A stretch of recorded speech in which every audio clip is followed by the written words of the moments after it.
ఇరాన్తో ఉద్రిక్తతల వేళ Israel nuclear పరీక్షలు నిర్వహించిందా? ఇరాన్ను భూస్థాపితం చేయడానికి ఇదే రైట్ టైం అని నెతన్యాహు భావిస్తున్నారా? టెహ్రాన్ ఏ చిన్న దాడికి దిగినా పెను విధ్వంసం సృష్టించాలని డిసైడ్ అయ్యారా? ప్రస్తుత పరిణామాలు అవుననే చెప్తున్నాయి. ఇజ్రాయెల్ వైమానిక స్థావరాలపై దాడులకు ఇరాన్ సిద్ధమవుతున్న వేళ నెగేవ్ ఎడారి ప్రాంతంలో 4.2 తీవ్రతతో భూకంపం వచ్చింది. భూకంప కేంద్రం 10 కిలోమీటర్ల లోతులో ఉన్నట్లు గుర్తించారు. దీంతో ఇది పక్కాగా అణ్వాయుధ పరీక్షే అనే అనుమానాలు బలపడుతున్నాయి. ఇదే సమయంలో ఇరాన్ ఇజ్రాయెల్లోని భారతీయులకు విదేశాంగ శాఖ రెడ్ అలర్ట్ ఇచ్చింది. అందుబాటులో ఏ మార్గం దొరికితే ఆ మార్గంలో బయటపడాలని స్పష్టం చేసింది. ఈ పరిణామాలన్నీ ఇరాన్ ఇజ్రాయెల్ మధ్య భీకర యుద్ధం ఖాయమైందనే చెప్తున్నాయి. ఇందుకు ఇజ్రాయెల్ ఇరాన్ మధ్య అసలేం జరుగుతోంది? మిడిల్ ఈస్ట్లో న్యూక్లియర్ సైరన్ వెనుక అసలు నిజాలేంటి? Let's watch. ఇరాన్లో ఉద్రిక్తతలు, మిడిల్ ఈస్ట్లో న్యూక్లియర్ సైరన్. ఇండియన్స్కి రెడ్ అలర్ట్, అణ్వాయుధ పరీక్షలే రీజనా? ఇజ్రాయెల్ నిజంగా ఇరాన్ను భూస్థాపితం చేయబోతోందా? ఇజ్రాయెల్ ఇరాన్ ఉద్రిక్తతల వేళ టెల్ అవీవ్లోని ఇండియన్ ఎంబసీ ఇచ్చిన రెడ్ అలర్ట్ ఇది. ఇజ్రాయెల్కు వెళ్లాలనుకునేవారు తమ ప్రయాణాలను వాయిదా వేసుకోవాలని సూచించింది. ఇజ్రాయెల్లో ఉన్నవాళ్లు తమను సంప్రదించమని కోరింది. అంతకుముందు ఇరాన్లో ఉన్న 10,000 మందికి పైగా భారతీయులు అందుబాటులో ఉన్న ఏ మార్గం ద్వారానైనా సరే వెంటనే ఆ దేశం విడిచి రావాలని విదేశీ వ్యవహారాల మంత్రిత్వ శాఖ చాలా స్పష్టమైన ఆదేశాలు జారీ చేసింది. ఈ రెండు దేశాల మధ్య మరోసారి భీకర యుద్ధం జరగబోతోంది అనడానికి ఈ అడ్వైజరీలే ఉదాహరణ. భారత్కు స్పష్టమైన సమాచారం లేకుండా ఇటువంటి రెడ్ అలర్ట్లు ఇవ్వదు. కానీ ఇరాన్ అంటే ఆందోళనలతో అట్టుడుగుతోంది కాబట్టి అలర్ట్ ఇచ్చారు అనుకోవచ్చు. మరి ఇజ్రాయెల్ వెళ్లొద్దని ఎందుకు హెచ్చరిస్తున్నారు? అమెరికా తనపై ఎప్పుడైనా దాడి చేయొచ్చని భయపడుతున్న ఇరాన్ కౌంటర్ యాక్షన్కు సిద్ధమైంది. అమెరికా సైనిక స్థావరాలు, ఇజ్రాయెల్ వైమానిక స్థావరాలే లక్ష్యంగా విరుచుకుపడాలని ఇరాన్ రివల్యూషనరీ గార్డ్స్ కార్ప్స్ ఓ ప్రకటనను విడుదల చేసినట్టు అరబిక్ మీడియా వెల్లడించింది. ప్రధానంగా ఐఆర్జేసీ పవర్ఫుల్ హైపర్సోనిక్ క్షిపణులను ఇజ్రాయెల్పై ప్రయోగించేందుకు సిద్ధం చేసినట్లు ఇరాన్ ఇంటెలిజెన్స్ వర్గాలు చెప్పినట్లు అరబిక్ మీడియాలో కథనాలు వస్తున్నాయి.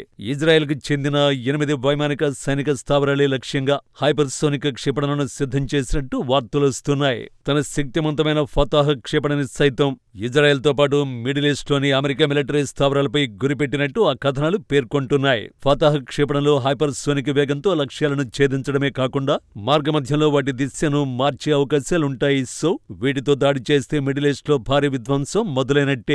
ట్విస్ట్ ఏంటంటే ఇజ్రాయెల్ అంతకు మించిన విధ్వంసానికి సిద్ధమవుతోందని మిలిటరీ ఎక్స్పర్ట్స్ అనుమానిస్తున్నారు. అందుకు కారణం నెగేవ్ ఎడారి ప్రాంతంలో భూకంపమే.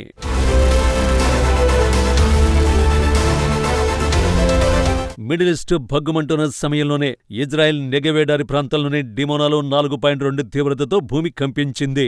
భూకంప కేంద్రం 10 కిలోమీటర్ల లోతులో ఉన్నట్టు గుర్తించారు. ఇక్కడే టెల్ అవీవ్ రహస్యంగా అణు పరీక్షలు జరిపి ఉండొచ్చని, ఆ పరీక్షలే భూకంపానికి కారణం కావచ్చని అనుమానాలు మొదలయ్యాయి. 15వ తేదీన ఉదయం సంభవించిన ఈ ప్రకంపనలు జెరూసలేం వరకు ప్రభావాన్ని చూపాయి. కొన్ని సెకన్ల పాటు నేల కంపించగా ఎటువంటి ఆస్తి ప్రాణనష్టం సంభవించలేదు. అయితే సరిగ్గా అదే సమయంలో ఇజ్రాయెల్లోని అన్ని విద్యా సంస్థల్లో ఎమర్జెన్సీ మాక్ డ్రిల్ జరిగింది. దీంతో ఇది సహజ సిద్ధమైన భూకంపం కాకపోవచ్చనే అనుమానాలు మొదలయ్యాయి. పైగా డిమోనా ప్రాంతంలో ఇజ్రాయెల్కు రహస్య అణు పరిశోధన కేంద్రం కూడా ఉంది. 1950లలో నిర్మించిన ఈ కేంద్రంలో హెవీ వాటర్ రియాక్టర్ ఉంది. అంతేకాదు శాటిలైట్ ఫోటోల ద్వారా ఈ ప్రాంతంలో నిర్మాణ పనుల విస్తరణ కూడా ధృవీకరణ అయింది.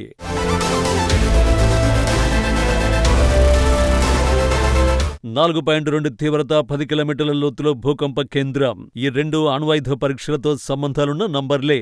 అణు పరీక్షలు జరిపినప్పుడు 2.5 నుండి 4.5 మధ్యలో ప్రకంపనలు రికార్డవుతాయి. పైగా ఈ పరీక్షలు ఎడారులోనే చేస్తారు.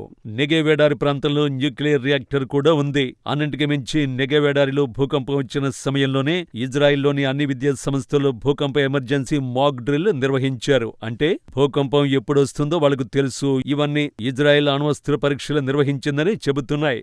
ఇప్పుడే ఈ పరీక్షలు ఎందుకు నిర్వహించారన్న ప్రశ్నకే వస్తే, ఇరాన్తో ఉద్రిక్తతలు పెరుగుతున్న వేళ ఇజ్రాయెల్ తన అణ్వాయుధ సామర్థ్యాన్ని ప్రదర్శించడానికి ఈ పరీక్ష చేసి ఉండొచ్చని కొందరు విశ్లేషకులు అభిప్రాయపడుతున్నారు. కానీ ఇరాన్ను ఢీకొట్టడానికి ఇజ్రాయెల్ తన దగ్గర అణ్వస్త్రాలు ఉన్నాయని బెదిరించాల్సిన పని లేదు. సాధారణ వైమానిక దాడులతోనే ఇజ్రాయెల్ తన లక్ష్యాన్ని నెరవేర్చుకోగలదు. మరి ఇంత పెద్ద ఎత్తున ప్రదర్శన ఎందుకు చేసినట్టు?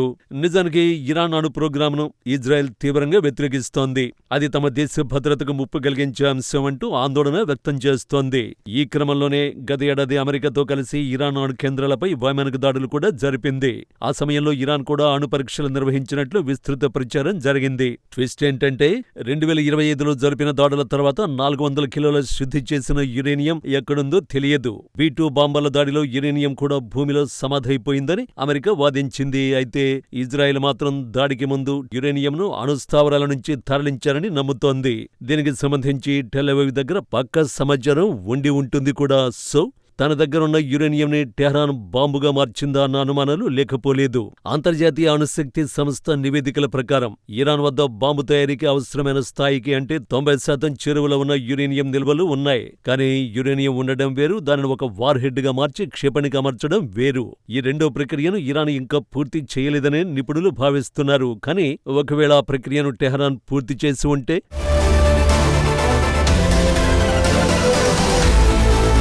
కేవలం ముడి పదార్థం సిద్ధంగా ఉంటే దానిని అణుబాంబుగా మార్చడానికి కొన్ని నెలల సమయం పడుతుంది.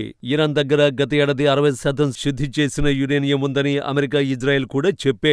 దీనిని ఆయుధ స్థాయికి 90% మార్చడానికి కేవలం 1 లేదా 2 వారాల సమయం సరిపోతుందని అంచనా. ఆ లెక్కను చూసుకుంటే ఇరాన్ దగ్గర చాలా సమయం ఉంది. మొసాద్ వంటి సంస్థల అంచనా ప్రకారం ఇరాన్ రహస్యంగా ఈ పనులన్నీ పూర్తి చేసి ఉంటే కేవలం 15 రోజుల్లోనే అణుబాంబును సిద్ధం చేయగలదు.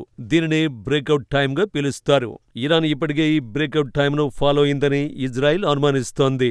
వివరంగా చెప్పాలంటే టెహ్రాన్ తమ దేశంపై హైపర్సోనిక్ క్షిపణులకు బదులు అణ్వస్త్రాలతో దాడి చేసేందుకే ఎక్కువగా అవకాశాలు ఉన్నాయని టెల్ అవీవ్ అనుమానిస్తోంది. అందుకే అణ్వాయుధ పరీక్షతో తాము కూడా సిద్ధంగా ఉన్నామనే సంకేతాలు పంపించింది.